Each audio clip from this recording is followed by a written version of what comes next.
வணக்கங்க. டேய் 2 ஸ்டெப் கீழ இறங்கி நில்றா. என்ன ஆட்டோ ஓட்டுறியா? ஆமா. இது என்ன வாடகை ஆட்டோவா? அந்த ஆட்டோக்கு நான் தாங்க ஓனரு. என்னது ஓனரா? 3 டயரையும் ஒரு தார்பாயை நடுவ தொங்க விட்டா நீ ஓனரா?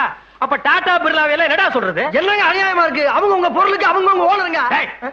படுவா, நீ ரொம்ப தம் கட்டுற. அடக்குடா. இனிமே ஓனருங்கிற வார்த்தை உன் வாயிலிருந்து வரவே கூடாது. சரி, ஒளிஞ்சு போ.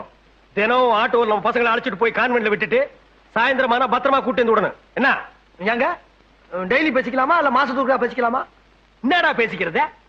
துட்டுங்க. பணம் இல்லாம ஓட்டு வாங்கியா? பணமா? இந்த அஞ்சாசிங்க மருகுபாண்டி கிட்ட பணம் கேட்ட முதல் ஆள் நீதான்டா. நான் நினைச்சேன்னா இந்த ஏரியாவிலேயே நீ ஆட்டோ ஓட்ட முடியாது. ஆமா, லைசென்ஸ் வச்சிருக்கியா? ஆர்சி புக் இருக்கா? என்ன அதெல்லாம்? ஆட்டோ லைசென்ஸ் நீ பெரிய ரோடு இன்ஸ்பெக்டர் பாரதேசி நாயே, வச்சிருக்கிறது ஒன்றையான ஆட்டோ. சைட்டா நீங்க ரோடு இன்ஸ்பெக்டர் எடுத்தா பேசுவீங்களா? அடிச்சுன்னா